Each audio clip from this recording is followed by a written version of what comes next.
All right, y'all, welcome back to Keepin' the Comic, and we're diving back into Ultimate Spider-Man here with issue number 11, and it's here where we see Spider-Man go face to face with another member of the Sinister Six here in the Ultimate Universe.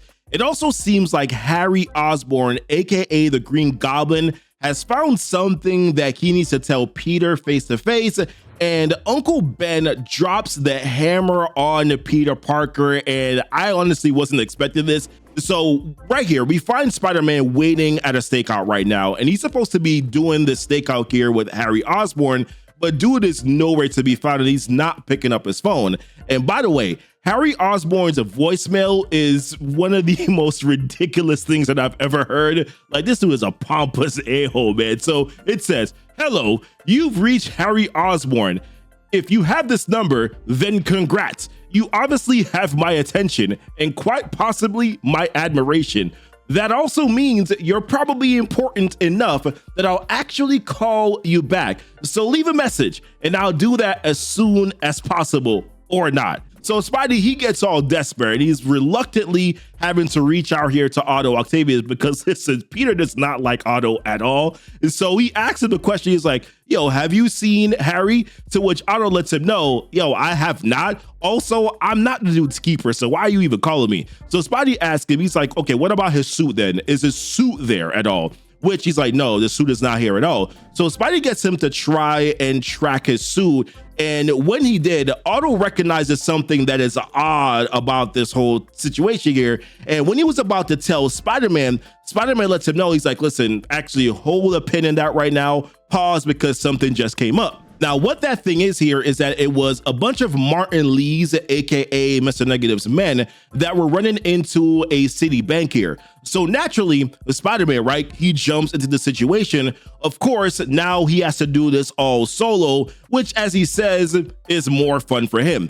Now, as expected, Spider-Man makes a few quips here, which are pretty funny, but it does end up pissing off one of the Karens that's there. I mean, hostages that were there. No, like for real though. She was like, "Why don't you shut up? You're going to get everyone killed." To which Spidey was like, "Listen, okay, fine. Like, you can keep her, but everybody else, they can go free." Which of course is then proceeded by Martin Lee's men opening fire on Spider-Man, which leads to what I gotta say is some cool action here with Spider-Man webbing them up. It's just nice to see like the flips, you know what I mean, from his webbing.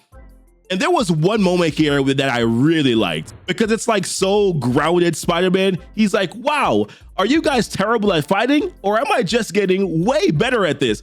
Either way, I think it's time to wrap this up," as he like webs them, you know, corny little Spider-Man Peter Parker jokes here. Now, as this dude was getting all cocky, one of the men had taken Karen hostage. I'm just gonna keep on calling her Karen, okay? Which was a perfect moment for her to say, "See, you idiot, I told you this was gonna happen." Now, Lee's guy was like, "Either you leave the money or she gets one in the head." But Spidey was like, "Listen, I'm not having this." So he was able to flip, and then he webs up both the man's head and also Karen's mouth. And I'm like, "Yeah, you deserve that, man."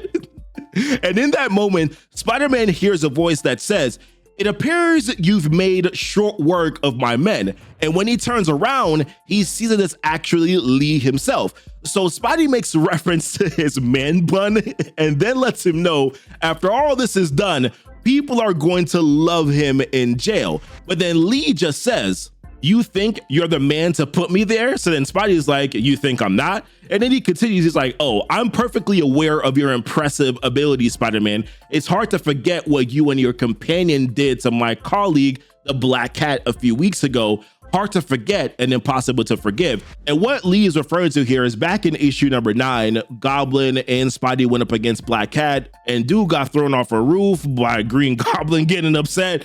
So now we'll see what happens later on. So then Spidey replies, he's like, "Yo, I didn't mean for that to happen." But Lee just wants to know, where is your green friend today? Because ultimately he wants revenge because he knows that Green Goblin was the one that threw Hardy off the roof. So Spidey lets him know that he's running solo today, which is when Lee lets him know it's a tough life being alone. Me, I never am.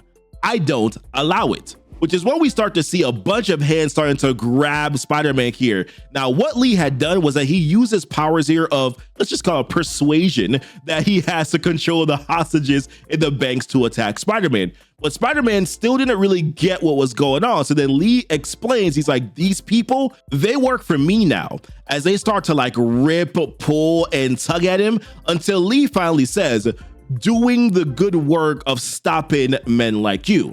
So then later on, we get to see the aftermath here of what Peter looks like after the mauling from these people. And his suit is all ripped up, right? Mask is like almost fully torn off. And I'm like, did anybody see him? Like, maybe somebody might recognize him with the half mask on. Let's move along here. Now, the thing to remember here is that if you've been following the series, Spider-Man is not wearing his Pico Tech suit anymore. He's gone old school here wearing this suit. So that's the reason why it's able to be so ripped apart so easily. So he thought that he was back at the apartment here alone.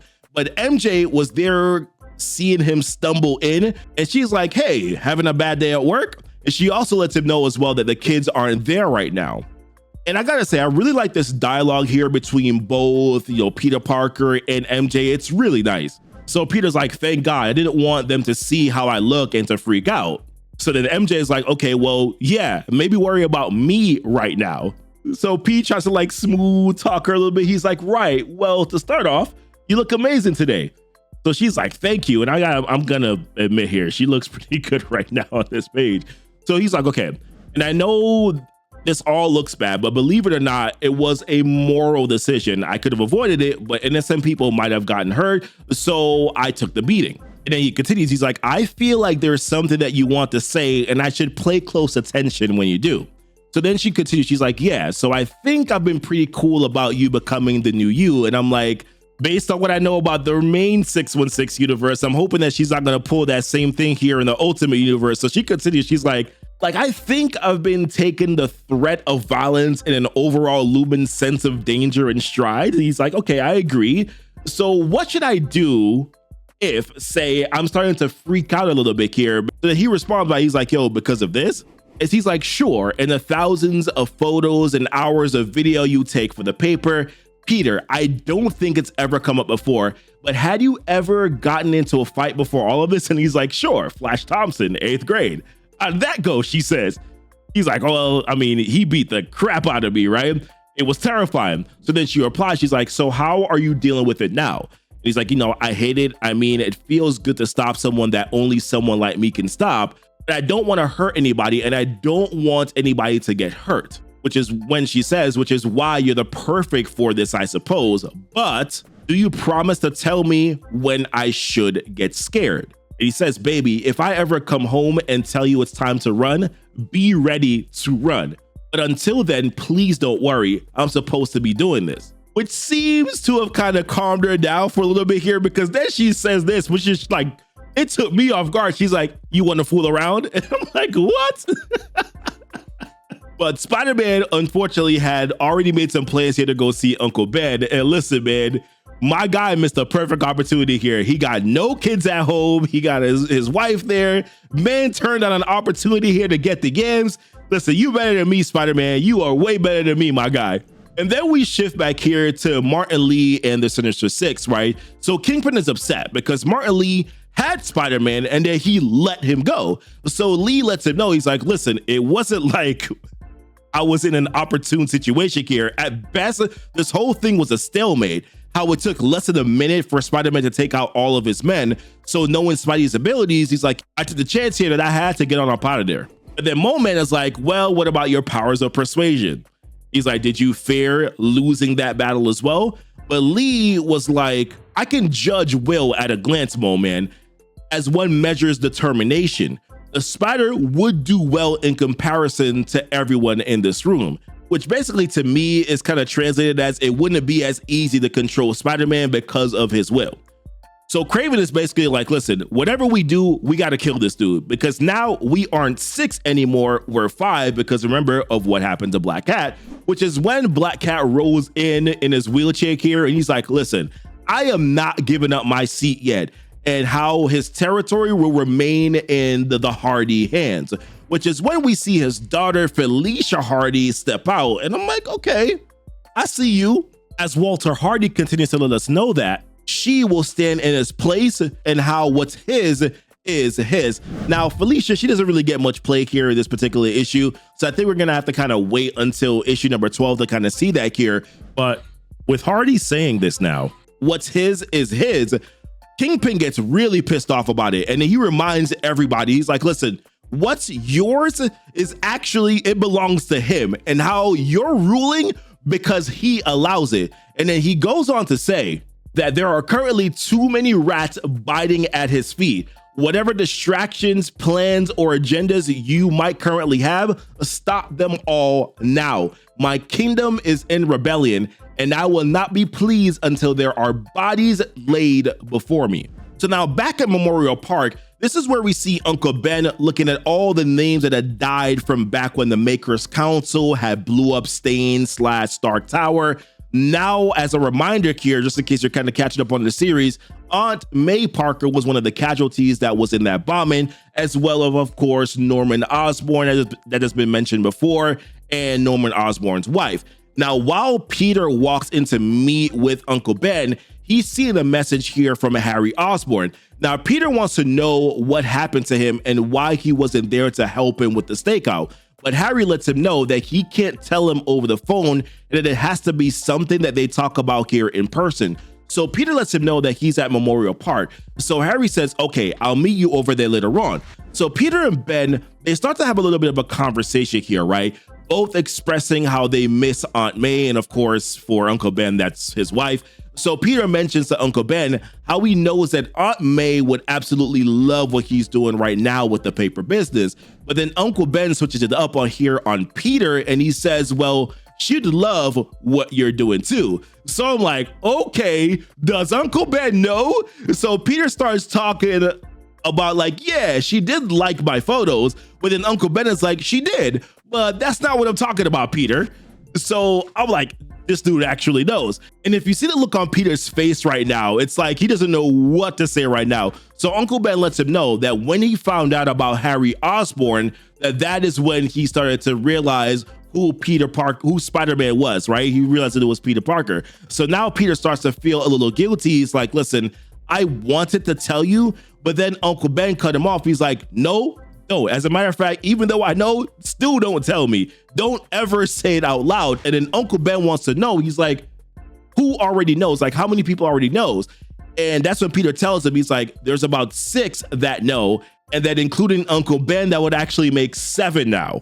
Uncle Ben also lets him know that Jonah doesn't know either, but he knows that Jonah is probably going to find out soon enough.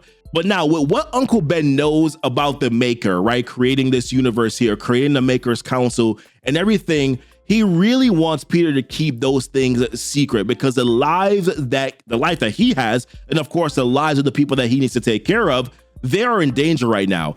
Peter lets Uncle Ben know that MJ asked a question as to whether or not she should be scared. And he told Uncle Ben what he told her, which is when Uncle Ben says to him, do you think that you will know when that moment is before the wave crashes over your head? So they're already leaving the breadcrumbs, right, for some devastation of some sort to happen in the future. And listen, if we know Spider-Man, we know something always bad happens to this dude, right? So then Peter says, I think so, at least I believe so. And one of the things that he does know, that he's strong enough to be able to do something about it if anything were to happen. And then he says to Uncle Ben, he's like, why are you doing it though? Which is when Uncle Ben says, because there's evil and someone has to stand up to that. And then in that moment, that is when we see Harry messaging Peter, and he lets him know that he's here in like a black SUV. So Peter lets Uncle Ben know that he has to go see Harry. But before he goes, Uncle Ben had one last thing to say to him. He's like, I'm old enough, as he says. I've lived a good life, and I've lived a long enough life to see the woman that I love buried. I do miss her, but it was a good life, and I'm fine with whatever happens next. Can you say that, Peter? Which is when Peter says no. So then Uncle Ben replies, maybe keep that in mind. And that is where this one ends. And I gotta be honest with you, another thing that's kind of like looming here, I'm wondering, is that actually Harry Osborn in the truck? or has something happened to Harry Osborn? But I'm gonna leave it there. What do you guys think here about this particular issue? Once again, very good storytelling. I've enjoyed this series so far. I wish that we had a little bit more activity here from Black Cat, but they kind of wanted to, I think we're just gonna get these individual interactions with all the members of the Sinister Six before we get to like a big looming battle here with Kingpin. But listen, I would love to hear what you guys think or hear about this particular issue. What do you think about the series so far? Like and subscribe if you haven't done so already to the channel. Hit the notification bell so that you know when the videos do go live. And until next time, and as always, thank you so much for kicking it with Keepin' It Comic. Bye.